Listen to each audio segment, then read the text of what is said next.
Hello दोस्तों, नमस्कार। आज मैं एक छठ गीत सुनाने जा रही हूँ। आप लोग को अच्छा लगेगा तो कमेंट करके बताइएगा। छोटी मोटी हमारो आंगनमा, ओही में केलावा का पेड़, ओही में केलावा का पेड़। केला तोड़े चले श्री राम, डलिया झुकी झुकी जाए, डलिया झुकी झुकी जाए। केलावा से भरबो दाउरावा, छठी माई भूखाबो जरूर, छठी माई भूखाबो जरूर।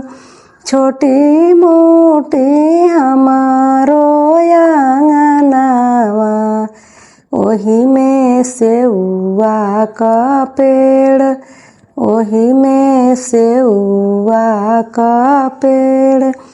सेवा तोड़े चले लावा कोसा, डलिया झुकी झुकी जाए, डलिया झुकी झुकी जाए।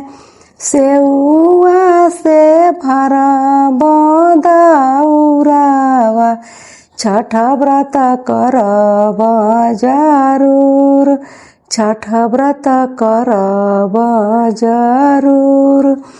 छोटी मोटी हमारो आंगनमा, ओही में नारियल का पेड़, ओही में नारियल का पेड़। नारियल तोड़े चले राम लक्ष्मण, डलिया झुकी झुकी जाए, डलिया झुकी झुकी जाए। नारियल से सजबो दाउरावा, छठ व्रत रहब जरूर, छठ व्रत रहब जरूर। छोटी मोटी हमारो आंगनमा, ओही में अनारस का पेड़, ओही में अनारस का पेड़।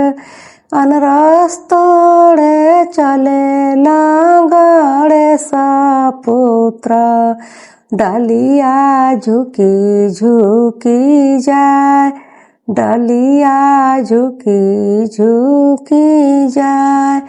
अनारस से सजबो दाउरावा, छठ व्रत रहब जरूर, छठ व्रत रहब जरूर।